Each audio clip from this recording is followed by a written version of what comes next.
ഞാനൊരു video play ചെയ്യുന്നുണ്ട്. കാരണം നല്ല ഒന്നാമത്തെ തെറിവിളികളൊക്കെ ആയിരിക്കും നിങ്ങൾ ഇന്ന് കേൾക്കാൻ പോകണം. അത്യാവശ്യം നല്ല രീതിയിൽ മാഡല്ല, അങ്ങനത്തെ ഒന്നുമില്ല. ഒരു പ്രത്യേക ടൈപ്പ് ചങ്ങായിയാണ്. ഡീറ്റെയിൽസും കാര്യങ്ങളൊക്കെ അതിന്റെ വീഡിയോ കണ്ടു കഴിഞ്ഞാൽ ഞാൻ എന്റെ ഡിസ്ക്രിപ്ഷനിൽ ഞാൻ വെക്കാം. ഇങ്ങനത്തെ എന്തൊക്കെയോ ഹോബികളാണ്. അയക്കെന്തറ പ്രാന്താണ്. അയ്യോ പൊന്നു മോനെ, പ്രാന്ത് എന്ന് പറഞ്ഞ ഈ സൂക്കറിനെ കുറച്ച് കാണരുത്. അപ്പൊ അതിൽ കാര്യങ്ങളൊക്കെ അവൻ പറഞ്ഞിരുന്നു. അതിൽ വളരെ ക്ലിയർ ആയിട്ട് വീഡിയോ ചെയ്തപ്പോൾ അതിലൊരു കാര്യം പറഞ്ഞത്, അതിന്റെ കയ്യിൽ നമ്പർ ഉണ്ട്, അതിലത് ഷെയർ ചെയ്ത് കൊടുക്കാം. പോലീസോ ആരെങ്കിലും ബന്ധപ്പെട്ട ആരെങ്കിലും വരികയാണെന്നുണ്ടെങ്കിൽ അത് ഷെയർ പറഞ്ഞിട്ട് എന്താ കാര്യം? എന്ത് ചെയ്താലും നന്നാവില്ലെന്ന് പറഞ്ഞ് ഈ ലോകത്ത് കുറെ എണ്ണം അവതരിച്ചിട്ടുണ്ട്. കാഴ്ചകൾ കാണുമ്പോൾ നമ്മൾ ഒട്ടും പ്രതീക്ഷിക്കാത്ത രീതിയിലായിരുന്നു. ഉണ്ണികൃഷ്ണൻ മാഷ് പറഞ്ഞതാണ്, അതായത് പ്രകൃതിയാണ് അത്ര സ്നേഹിച്ച ഒന്നുമില്ല. കാരണം ഈ ലോകത്ത് നന്മയുള്ളവരൊക്കെ മരിച്ചു പോകുന്നു, തിന്മയുള്ളവരൊക്കെ ജീവിക്കട്ടെ. അതുമതി, പ്രകൃതിയെ നശിപ്പിക്കരുത്. ഈ ഇതിനായി ഇങ്ങനെ പറഞ്ഞ് ചിരിക്കുന്ന എനിക്ക് മനസ്സിലാവുന്നില്ല. ഞാൻ മെന്റലാണെന്ന് തോന്നണ്ടായോ? ഒരിക്കലില്ല. അത് തനിക്ക് വിവരമില്ലാഞ്ഞിട്ടാ. വളരെ വാലിഡ് പോയിന്റ് ആണ്. സൈബർ സെല്ലിൽ തന്നെയാണോ വിളിക്കുന്നത് എന്നുള്ളത്. കാരണം വെച്ചാൽ അപ്പൊ ലാൻഡ് ലൈൻ നമ്പറാന്ന് പറയുന്നു. അപ്പൊ സ്വാഭാവികമായിട്ടും എയർടെല്ലാണ് ലാൻഡ് ലൈൻ നമ്പർ എന്ന് പറയുന്നു. അപ്പൊ അത് കേരള പോലീസിന് സൈബർ വിംഗ് എന്നാണ് വിളിച്ചെന്ന് മനസ്സിലാക്കുന്നു. അതാണ് നാട്ടിലൊരു ചൊല്ലുണ്ട്, ചില സ്ഥലത്ത് ആല് കളിച്ചാലും ചിലർക്ക് അതൊരു തണലെന്ന് പറയും. അത്രയേ ഉള്ളൂ. ഡീറ്റെയിൽസ് എല്ലാ കാര്യങ്ങളും സൈബർ വിങ്ങിലേക്ക് പോലീസിലേക്ക് കൈമാറി എന്ന് ഇവനെ ഒന്നും പറഞ്ഞിട്ട് കാര്യമില്ല. തറവാട്ട് മഹിമ എന്ന് പറഞ്ഞ സാധനമുണ്ട്, അതൊന്നും ഇവന്റെ പടിവാളന്റെ 5 അയലോത്ര പോയിട്ട് ചെയ്തിരുന്നു. അതുൽ ഉണ്ടല്ലോ, അതുൽ വ്ളോഗ്സിൽ അതുൽ ബ്രോന്റെ ഒരു വീഡിയോ ഉണ്ടായിരുന്നു. അതുൽ ബ്രോ വീഡിയോ ചെയ്തതിന്റെ ബേസിൽ അതിൽ തപ്പി പിടിച്ചു എന്റെ കോൺടാക്ട് ഡീറ്റെയിൽസും എല്ലാ കാര്യങ്ങളും കിട്ടി, അതുലിന്റെ കയ്യിലുണ്ട്. പക്ഷെ അതിലത് പുറത്തേക്ക് ഷെയർ ചെയ്തിരുന്നില്ല. അതിൽ തന്നെ വിളിച്ച് സംസാരിച്ചിരുന്നു. പക്ഷെ പുറത്തേക്ക് ഷെയർ ചെയ്ത് കഴിഞ്ഞാൽ സ്വാഭാവികമായിട്ടും കൈ കിട്ടുന്നവൻ അവന്റെ നെഞ്ചും കൂടെ അടിച്ച് കലക്കും, അവനെ പഞ്ഞിക്കിടും, പിന്നെ അവൻ ജീവനോടെ പോലും ഉണ്ടാവാനുള്ള ചാൻസ് ഇല്ല എന്നുള്ള ഒരു സംഗതി ഉണ്ടായിരുന്നു. ഓക്കെ, അപ്പോൾ അതിൽ പറഞ്ഞ പ്രകാരം 29 വയസ്സുള്ള ഒരു പയ്യനാണ് അവനെന്ന്, മൈനർ അല്ല.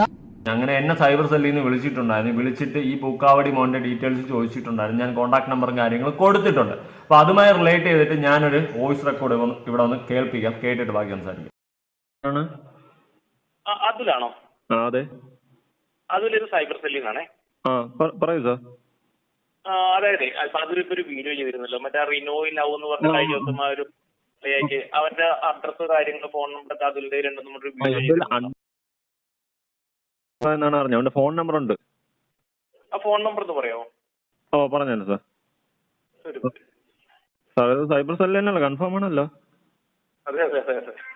ഇല്ല, ഇനി വേറെ ആർക്കും കൊടുത്ത് പയ്യനെ കൊണ്ട് പഞ്ഞി കിട്ടാ, അതുകൊണ്ടാണ്. ഇല്ല ഇല്ല ഇല്ല, അതുകൊണ്ടാണ് ലാൻഡ് ഫോണിൽ നിന്ന് വിളിച്ചത്, മൊബൈലിൽ നിന്ന് വിളിക്കാൻ ഞാൻ കൊണ്ടാണ്. ഇത് മൊബൈൽ നമ്പർ അല്ലേ? ഇത് എയർടെലിന്റെ ഞങ്ങളുടെ ലാൻഡ് ഫോൺ നമ്പറാണ്. ഞങ്ങളുടെ എയർടെൽ ഇന്റർനെറ്റ് ഉപയോഗിക്കുന്ന ലാൻഡ് ഫോൺ നമ്പറാണ്. Okay sir, okay sir. Wait ഒരു സെക്കൻഡ്.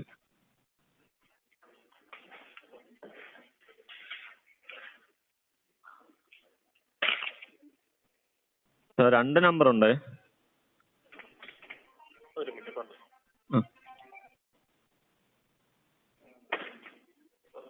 പറഞ്ഞോ.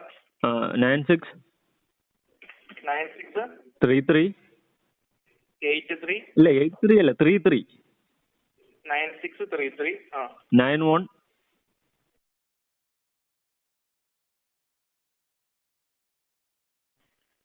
സാർ ഒരെണ്ണം കൂടെ ഉണ്ട്. ഒരെണ്ണം അടുത്ത്, ഒരു സെക്കൻഡ്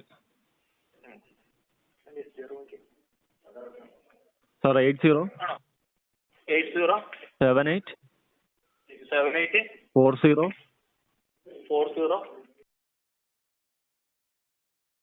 78 അല്ലേ?